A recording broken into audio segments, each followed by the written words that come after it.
Okay, so I want to talk a little bit about Pesach because this week anyway we're not doing Achremos and Kedoshim, and I want to give you a few concepts, both connected to the Seder and to Pesach in general. So the first idea is like this: there is the first question, and a friend of mine told me this very intriguing idea. Why do we ask questions and answers at the Seder in general? It's built on questions and answers. And why do we start with the Manishtana? And even more than that, the people do things at the Seder. The whole idea of the Seder is to get the kids to ask questions. So there's a minhag you'll see, depending where you are for the Seder.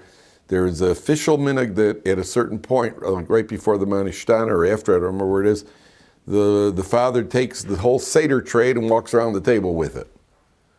And the idea is so one of the kids should say, "Hey, Dad, why'd you just do that?" And then you can say, or just get the kid to ask a question. I did it, I remember the first time I did it, I picked up the thing, walked around the table, my aunt was there. She goes, "Why did you just do that?" So now with little kids, my grandchildren, yes, I'll get up and crow like a rooster. Just sit down. Zadie, why did you do that? That's the whole idea, get them to ask a question. So there's this whole idea, what's the whole question answer for him? And not only that, you see that we do this in Gemara. The whole Gemara is built on questions and answers. Why did Gemara just write it? Get to the point, man. Just say what you mean. And then Gemara, why do I have to go and wait here? Here I am, I started learning Hakone, so we're learning next Zman. Most of the questions that you're going to ask as you learn the Gemara itself is going to get to them. The Gemara's going to get to the questions. They're going to be the Gemara goes in question and answer form. So I remember I mentioned in Shir that there's a Tosfos in Tractate Sukkah that asks the question. The Gemara says something. The Gemara says, "Well, why did he even ask that question? The answer was so obvious. Why did the Amora even ask the question?" And Tosfos itself answers because Kachi Darka Shel Hashas. That's the way the Shas talks. The Shas talks in question and answer form. Right? The Gemara talks in question and answer. Don't you have friends who talk like that? They end up, they're people who talk and end the sentence kind of on a question. Right? I went to Cincinnati. People, people talk like that. They almost end on question and answer form. When you get married, you'll find out that it's always happening. Okay, but we'll leave that aside. The point is like this. So I'll tell you first of all, there's a medrash. I'll tell you there's a medrash. It's interesting. The medrash says on the pasuk, Vayorach, when Yaakov comes in to Yitzchak, and he's deceiving Yitzchak, so it says Yitzchak smells Yaakov. And it says, Vayorach es reach bigodov. Yitzchak smelled Yaakov's garments. And the medrash says the word bigodov, which it says in the Torah, in Parshas, where is it? Parshas, what do you call it? Parshas Toldos. And the medrash says on that pasuk, don't read it as bigodov, which is its clothing. Vayorach es reach bogdov, the renegades, the rebels, the turncoats. What's the connection? Let's get the background. The background is because the Torah says over there that Yitzchak smelled his clothing and he said, "Wow, it smells like an apple orchard." You ever been in an apple orchard? It's a very beautiful smell. He smells Yaakov's clothing, and Rashi says the smell of Gan Eden came in with him. And then the Medrash says, well, don't read it as he smelled his clothing. He smelled the rebels. He smelled the renegades. And so what does that mean? So the Medrash says that even Jewish renegades, there's something so good about them that was the smell that came to Yitzchak. And the Medrash then brings a shocking story. The Medrash says, there was, maybe David, if we could just open those windows, get some air. It's not that boiling outside. Just get a little cross ventilation. Thanks. So the Medrash says that 1, 2, 3, go. Let's see with David, you won. The Medrash says that you've heard Yossi ben Yoezer. Yossi ben Yoezer was mentioned in Pirkei Avos. He was one of the Yossi ben Yoezer and Yossi ben Yochanan, the first parak of Pirkei Avos. He was the head of the Sanhedrin, the Nasi of the Sanhedrin. So I'm not sure if this was during the Greek era. I'm under the impression it was during the Greek persecutions, but it might have been under the Roman persecution. I'm not sure which one it was. The Medrash says that Yossi ben Yoezer was condemned to death. And he was on a horse. They were leading him out to execute him. His nephew was a man named Yakim Ish Tzroros. who was a renegade. He went over to the other side. He was Yossi ben Yozer. The Nasi, Yossi ben Yozer, Gadol Hador, was his nephew. And as Yossi ben Yozer, he was rubbing elbows with the upper echelons of the Greek aristocracy. And he was sitting on a nice stallion. He was riding on a horse. And he said to his uncle, Yossi ben Yozer, look at the horse your master has put you on, the condemned man's horse. And look at the horse my master has put me on. I'm on this fancy horse. So Yossi ben Yozer said to him, well, if that's how God rewards sinners like you, imagine the reward for people like me. So Yakim Yeshua says to him, yeah, but nobody served God like you did, and look what's happening to you. So he says, well, if this is how God punishes people like me, imagine what's going to happen to people like you. So the Medrash says his words penetrated like the eres shel achla, like the venom of a snake. They went kajoing, right? And so Yakim Yeshua then erected some sort of contraption where he put a sword in the middle, lit a fire, made collapsible walls, and he hung himself. He did the four types of misos, arba misos beis din, all at once. He kind of hung himself, jumped down, landed on the sword. The whole thing collapsed on him like skila, and he burnt in the fire. Yeah, try to avoid that. The walk across Israel is better. And what do you call it? And so the Medrash says, a heavenly voice, a bas kol, came out and said, Yakim Yisroros preceded Yossi ben Yozer by 1 moment into Gan Eden. So that's what it says when it's praising. See, even a Jewish renegade can end up doing tshuva. Okay, that's what the Medrash says. And again, it's like in those commercials. Kids, don't try this at home. These things, that collapse on you. That's what the Medrash says. So I always love that on TV where the guy's doing something really dangerous. Those kids, don't do this at home. Yeah, and there's the kid is already dangling or something. You get kids ready to go in and you read about him in the paper the next day. So the point of the Medrash is like this. Yossi ben Yozer has a nephew who's not frum. You think he spoke to him about Yiddishkeit? You think he tried to be makar of him? I'm sure that he tried everything possible. And at the last minute, all of a sudden he says one thing and gadoing, like the venom of a snake. So there are certain things that penetrate. The idea of question and answer format is because Rav Aaron Feldman, who today is Rosh Yeshiva of the Baltimore, Ner Yisrael in Baltimore, he was the Rosh Yeshiva here, so he once told us at a Mishli Shir, when you ask a question, your mind is irritated. If you ask a question, something's bothering you. Your mind is bothered. At that point, you'll understand the answer better. You'll hear the answer better. If I tell you a fact, if I tell you a dry fact, so dry facts, okay, go in one ear, out the other. It probably won't even go in the first ear to begin with. But if you ask the question, you're bothered by something. When you ask the question, then the answer, that's why Shas is structured the way it is. If Shas was linear, very much like Shulchan Aruch. Why don't we just learn Shulchan Aruch all day long? How long could you do that for? But if you have a question, and then because I asked a question, that is a good call. I wonder what the answer is. Then you get the answer. Then you have another question back and forth. I was in a base Medrash or the other way where I'm learning in the mornings. Some guy asked a question. So I looked up something and I had a different answer than the guy did. We fought about it for about 45 minutes on one question. Time flies. That's how you're sitting in a bathtub. People can sit in a base Medrash 12 hours, 16 hours a day. You're learning and you're bothered by something and you have to look it up and research it. That's the idea. So, hey Moshe, the idea of questions and answers at the Seder is the same thing. We want the kids to start asking. We'll do anything to get them to ask. The Manishtana, even says in Halacha, that people say the kid gets up there, a 5-year-old gets up there, Manishtana, and then they go, okay, thank you very much, and he goes to sleep. And that's not what we want. We want an answer to the question. We're trying to get the kids to ask a question so that we can answer them. Avadi Mayuna, this is all because we got out of Mitzrayim. That's why it's in a question and answer format. That's why Jewish life is in a question and answer format. That's why they always say, why do Jews answer a question with a question? Why not?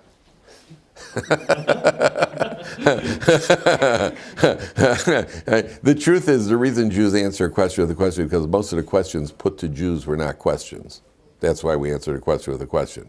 When somebody says to you, why don't the frum Jews go to the army? And my answer is, why should we?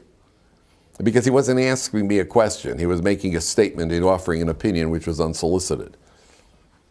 Right? You understand? Just because they said in question form, that wasn't a question. That wasn't. Why did Jews throw stones at cars on Shabbos?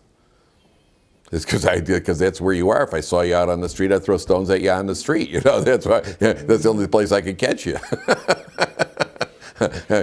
Or why not?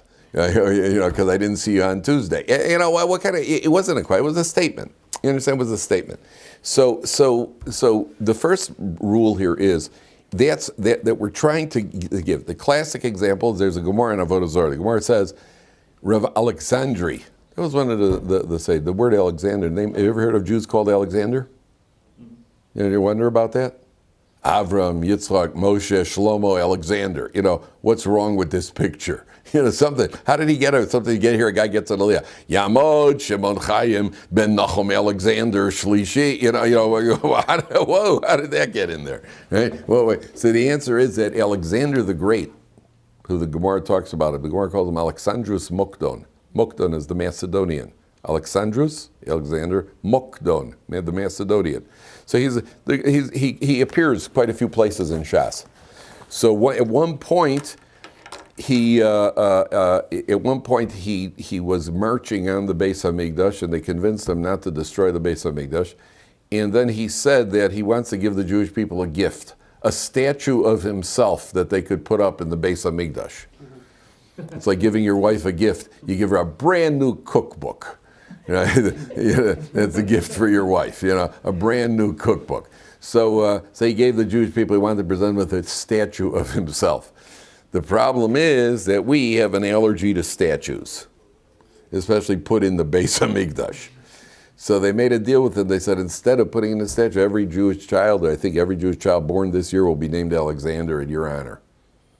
And since then, Alexander has become a Jewish name. If you ever heard of anybody named Sender, some people in the Hasidic world, they call a kid Sender. Sender is short for Alexander. That's where the name comes from. By the way, speaking of statues, when I got married, I had a friend who worked in a clay factory. So the guy gave me a present, a wedding gift. He gave me a little statuette. It's just like this girl holding a thing of flowers, I had the statue. He was a cheapskate. He got it for free, so he gave it to me as a wedding present. So I had this thing sitting in my house, and I was married about 2 years. And one day I look at it, I say, I don't know if we're supposed to have statuettes. There's a problem with having images of things. It never crossed my mind.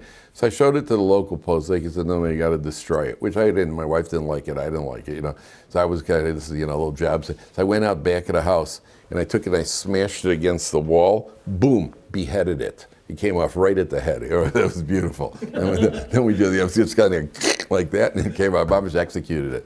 So the name Alexander has gotten it. Now, there's a sage in the Gemara in Avodah Zarah says his name was Rav Alexandri. And he goes out into the marketplace and he says, Man boi chaye, man boi chaye. Who wants to live? Who wants to live? Goes out to the marketplace and says, who wants life? Who wants to live? So a whole group of people gathered around him. Yeah, give us life. So he opens up a Sefer Tehillim, and he shows them, he opens it, it says, Miha isha chafetz chayim, who is the man who desires life? Oev yamim liros tov, and wants to live. Nitzar l'shon chaber, don't speak evil. Don't speak lashon hara. That's what the Gemara says. So what do you call it? That's where the Chafetz Chaim got the name of the Sefer on Lashon Hara. He named it Chafetz Chaim because they had a pasuk in Tehillim. Bia Isha Chafetz Chaim. His name wasn't Chaim. Chafetz Chaim's name wasn't Chaim. His name was Yisrael Meir. The book is called he's called the Chafetz Chaim because of the Sefer that he wrote, because of that pasuk. So every commentator is asked, what's the obvious question? Not only that, there's another version of the story that Rav Yanai, who's a Tana, heard somebody saying, who wants life? And he came to him and he said to him, yeah, I want life. And he showed him the pasuk in the Tehillim. And I said, wow. What's the obvious question? What's the obvious question? Didn't know that. Rav Yanai didn't know the pasuk in Tehillim. The people didn't say these are all but just Tehillim zuggers. Everybody said they're Tehillim, they're daily Tehillim, they're monthly Tehillim, whatever. But people said, why do I say you showed me a pasuk in Tehillim? What was the catch over here? The catch was that he created a question. I mean, you can read Tehillim 100 times. You even sing the song, terrific. But also one day some guy in the marketplace says, who wants life? Yeah, an insurance policy. Okay, here. Wow. What happened? What changed? Because it was a question. Question. So the whole Seder is built on question and answer. It was taken as it's what do you call it? Not only that, according to and what about Rabbi Yanai? Rabbi Yanai did pay. He was a Tana. The commentaries say that what he showed Rabbi Yanai is what was Dovid HaMelech doing in Tehillim. Rabbi Yanai knew it. What he pointed out to Rabbi Yanai is, look what Dovid HaMelech did. Dovid HaMelech didn't just write, if you want to live, don't talk bad. David HaMelech wrote it in question and answer. Mia Isha Chavetz Chaim. Who wants to live? And Rabbi Yanai said, wow, even David HaMelech did this. David HaMelech did. And that's the whole Yiddishkeit, the whole Gemara. Everything is built on question and answer form. And that's at the Seder, that's what we're trying to do. We're trying to get the kids to ask questions. Trying to get the kids to ask questions. Okay. When I was about 11 years old, I said to my dad, I want to get life insurance. So my father looked at me, he goes, why would you want life insurance? I wasn't the sharpest knife in the kitchen, and I knew that there's something about life insurance. I didn't understand what it was. So I said, Dad, I want to get life insurance. He said, why do you want to get life insurance? He said, well, I don't want to die. Because I figured life insurance means that somehow they keep you alive. I didn't know what it was. Yeah. There was a lot of work to do there. So whatever the case, we made it, but it wasn't easy for my parents. But so it says me, okay, number one. Then I heard a friend who told me, you know why we're asking questions at the Seder? The whole theme of the Seder is that we're supposed to be free. Got out of Mitzrayim, we're aristocrats, you're leaning, the whole thing, the whole night. Slaves don't ask questions. Interesting? Slaves don't ask questions. The whole Seder is built. You want to see? I'll show you we're free. Manishtana halayla azamikal. Oh, you're asking questions already. That means you're free. Interesting? The very interesting, and it's right at the beginning of the Seder. What's the definition of being free? What's the definition of freedom? How does the world define freedom? What's the definition of freedom? You know what the real definition is? If you need one hard definition of freedom, your time is your own. When your time is your own, you're free. When you're an employee working for somebody, your time is not your own. You're not free. You're expected to work. You expect to work 60 minutes per hour. When you have an obligation, you're not free. So freedom means we're not in any rush, I could lead, but the other definition is a slave doesn't ask questions. Any of you have been in the military at any point? You've been in the military? If you're given an order in the military, you can't ask boo. If the guy says, I'd like you to do sir, is there a reason? That's an order, private. One word at that point, you can be court-martialed. You know that? That's why they say, by the way, high-ranking military officials do not have very good marriages. It's very difficult to be a colonel telling people what to do all day, and then you come home, and your wife says to you, Colonel, do you mind taking the garbage? And you can't, as a colonel, come home and say, dinner, now. Well, what would you... That's an order. Oh yeah. Well, you better order out because you ain't getting any dinner there. So it's not easy. It's not, you gotta check it at the door. You gotta check put your stripes at the door and then walk into the house. It's not so posh. In any event, that is idea number one. Idea number two is, why is it called Seder? Why is it called a Seder? Rafi, give me please a Gemara Baba Basra. Let's see if there's a Baba Basra on the shelf. There should be a Baba Basra there. Look for the thick ones. It's going to be one of the thickest ones. You don't see it over? Oh, they don't have a Baba Basra. Huh? Why is the Baba Basra missing? Somebody took it. Look at. What about the little ones up there?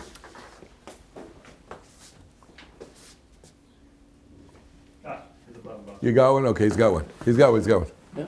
Oh, got two of them now. Great. So now they're real thick. Okay, so the Gemara Baba Basra says like this. An interesting Gemara. Gemara says,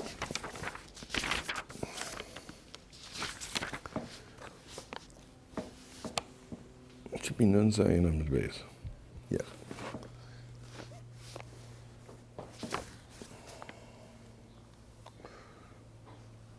Yeah. The Gemara says, Shulchan shel Talmud Chacham, the table of a Talmud Chacham, Ketzad. What does the table of a Talmud Chacham look like? And then the Gemara talks about how the table is set a certain way. And then it says, what about an Am Ha'aretz? Right? What about an Am Ha'aretz? The Am Ha'aretz table looks like a what do you call a bonfire. It's all pots and pans all over the place. Then the Gemara says, Mita shel Talmud Chacham. Mita shel Talmidei Chachamim Ketzad.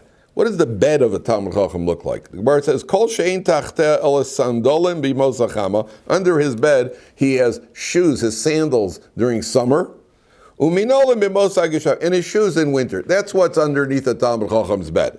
V'shel am ha'aretz. What does the Am Ha'aretz's bed look like? Shel otzar bolus. It looks like a crowded storage house. That's what an Am Ha'aretz's bed looks like. Got everything under the bed, on the bed, in the bed, over. Everything is what he called. That's what the bed of an Am Ha'aretz looks like. So there's a concept called, what's the Gemara trying to tell you? What his table looks like? Rabbi Chacham's table looks like. It's very organized. 2/3 of it are set at a certain point. Part of the tablecloth, you can see the tablecloth. The Am Ha'aretz's table looks like a bonfire. Just like pots, pans, dishes, everything over. What's the Gemara trying to tell you here? So the idea here is there's something called Seder. Seder means organization, being organized. And you have certain people who are 5 minutes late to everything all day. They're 5 minutes late to Shachris. They're 5 minutes late to the doctor. They're 5 minutes late to lunch. Everybody gets to on time, right? Supper, everybody gets on time. But other than that, they're always running 5. You almost get the feeling if this guy would have gotten up 5 minutes earlier, his whole day would have been organized. Right? He's 5 minutes late to everything. Right? You have people who are like that. All day long, they're running, they're catching their tail. Right? You're 5 minutes late to the train, 5 minutes late to the plane, 5 minutes late to. You're always running late. There's that guy. That guy. So the Torah is built on we call Seder. I cannot understand how a male could live without a watch. All right, nowadays you got what do you call it? You got your phones so you could look at the time on your phone. How could a male go through a day, a Torah Jew male, go through the day without a timepiece? I have to know what time Minyan is. I have to know what time Shachris. I have to know what time Zman Kriya Shema is. I have to know when I have to be, where I have to be. I have to be at work at a certain time, and if I'm late, then I'm stealing. It's one thing if you got blocked off in traffic, but you know that there's a certain time you have to be there. How can you get through life without this? So you see certain people who are very organized. Everything in their life is organized. You have other people who are disorganized. Now, you're disorganized. Most of the time, you're okay. That one time that because you're disorganized, you miss your flight. Sorry, sir, the gate is closed already. Because you missed your flight. You left a little too late. That causes more aggravation than all of the getting organized. And by the way, there's a rule in life. It takes time to get organized, but that saves you time. And in the end, it saves you time. Because either way, the other way, you're going to lose even more time. You get these people who leave, they drive from Muncie to Lakewood on Erev Shabbos. So it's an hour drive, and they leave an hour and 10 minutes before Shabbos. And all it takes is one traffic jam, and then you read these heartwarming stories about how they caught a blizzard. They spent Shabbos in a blizzard in upstate New York. Right, with one of those stories, one of those things. My son and daughter-in-law, my son-in-law and daughter, they were going from Yerushalayim to Tzfas. I have another son living in Tzfas. He's a hardcore Litvak, by the way. They were living in they're going to Tzfas. So they were asking me, the Shabbos is coming in at 6:30. Could they leave the house? Is 2:00 too late to leave the house?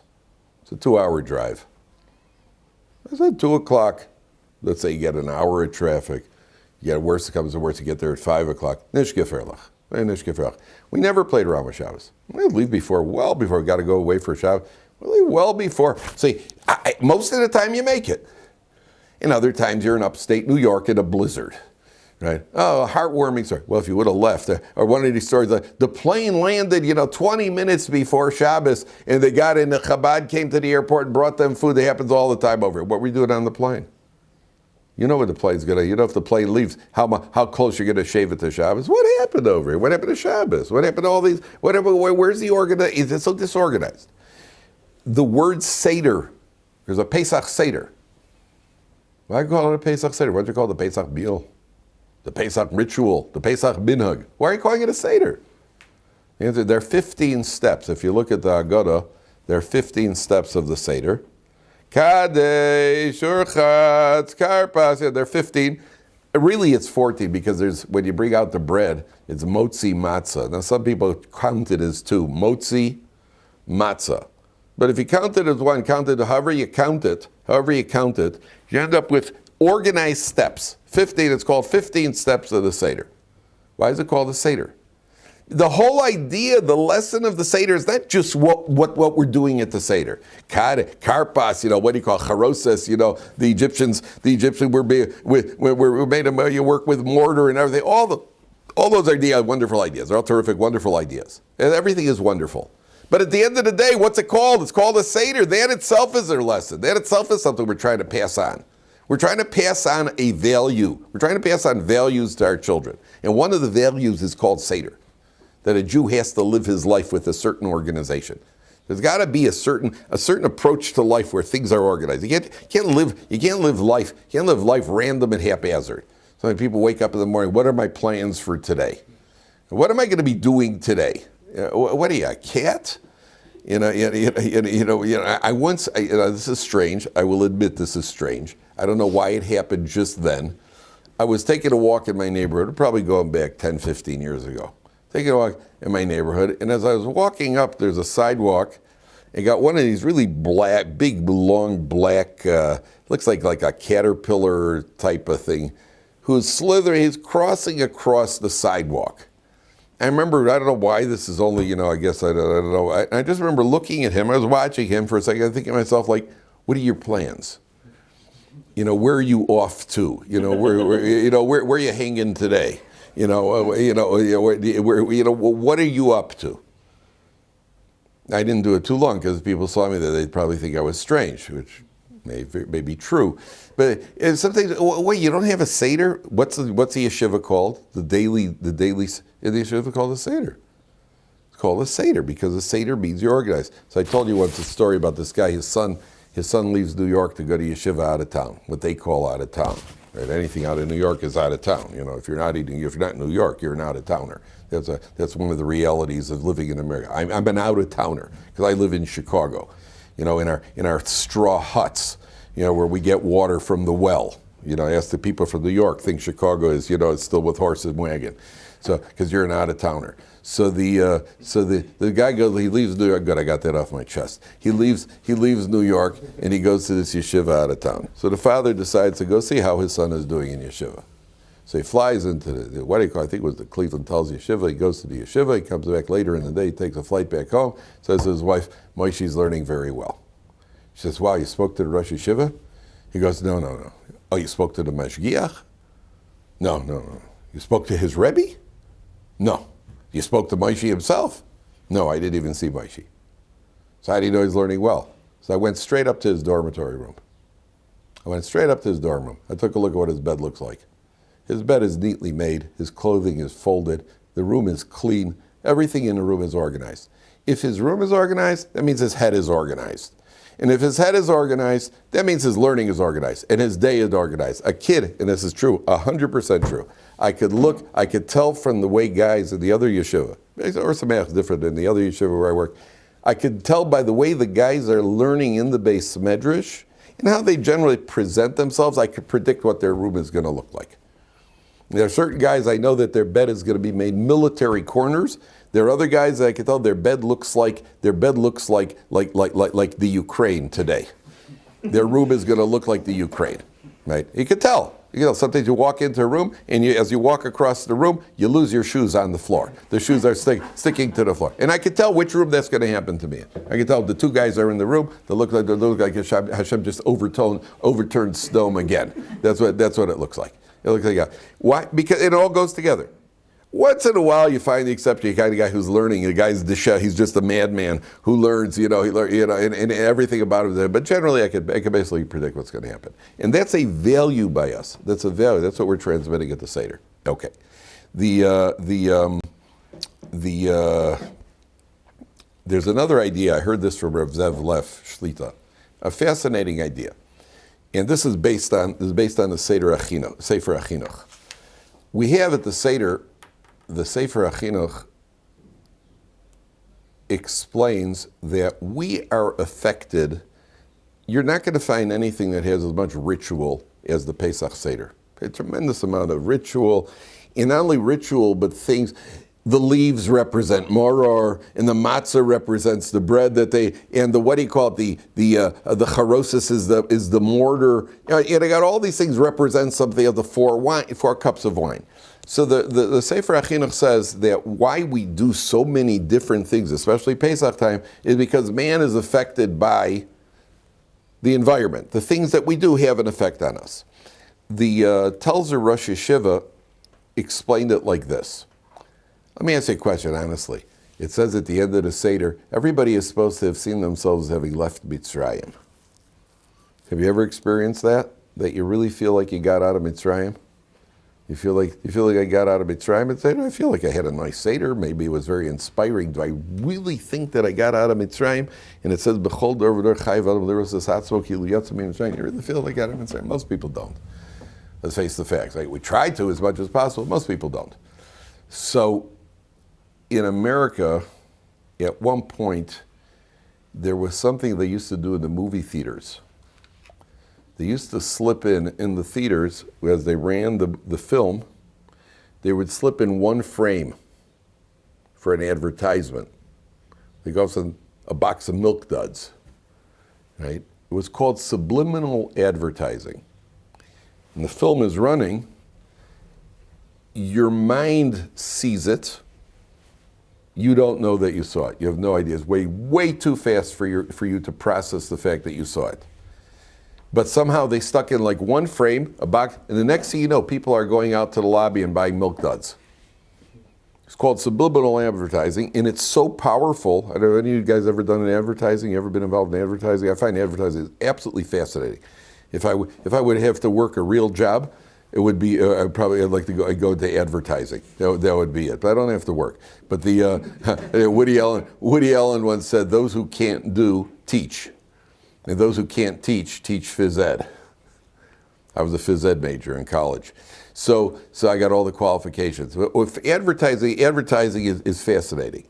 So they used to do this thing called subliminal advertising, and they found that it's so powerful, they made it illegal. They felt that the consumer is at such a disadvantage, because there you are in the middle of a movie, all of a sudden, hey, I think I'm going to have some Milk Duds. Then you go out into the lobby and you buy that oversized box of Milk Duds that you can only get in a movie theater. Right? They have somehow where it's twice the size and 7 times the price. Right? And there you are buying these Milk Duds. Why? Because somehow it had an effect on you. What we're doing, all these mitzvahs, you're eating matzah and it's supposed to represent this, and Paisa Mara represents this, it all represents something. At a certain level, we're trying as much as possible to tap into the concept that we left Mitzrayim. At a certain level, it's having an effect on our neshama, like subliminal advertising.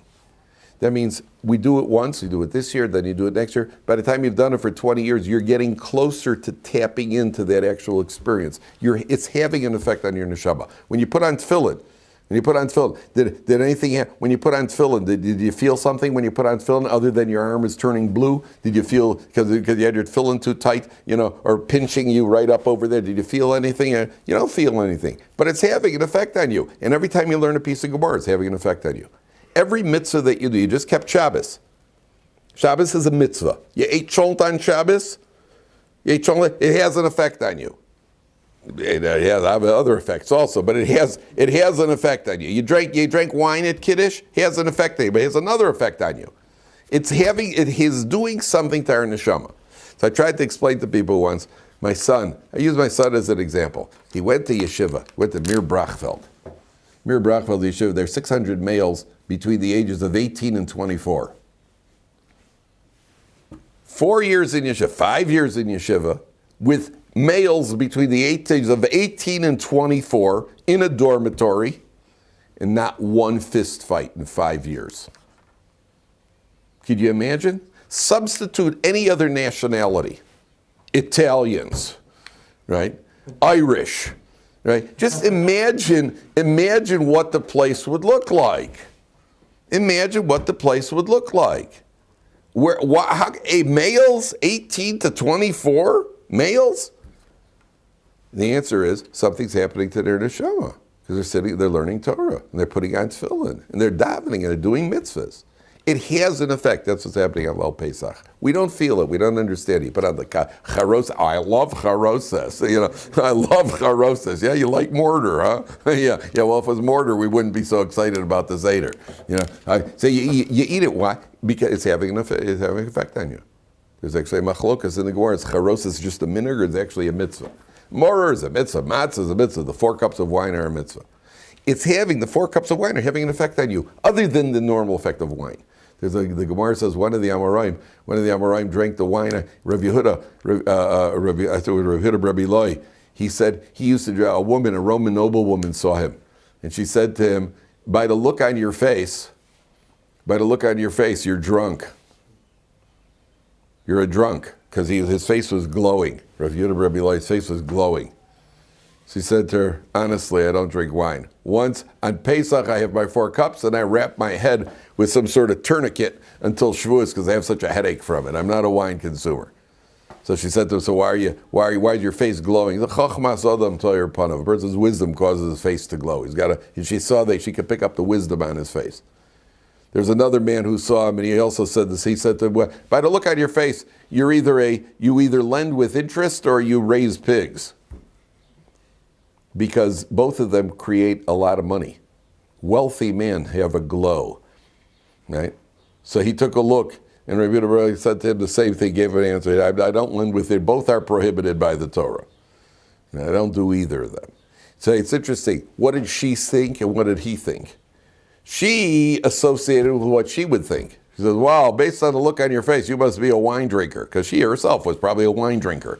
This other guy doesn't think, he thinks, you either lend with ribbis, you lend with it, because he himself is into the money. Each one interprets it. Either way, the face is glowing.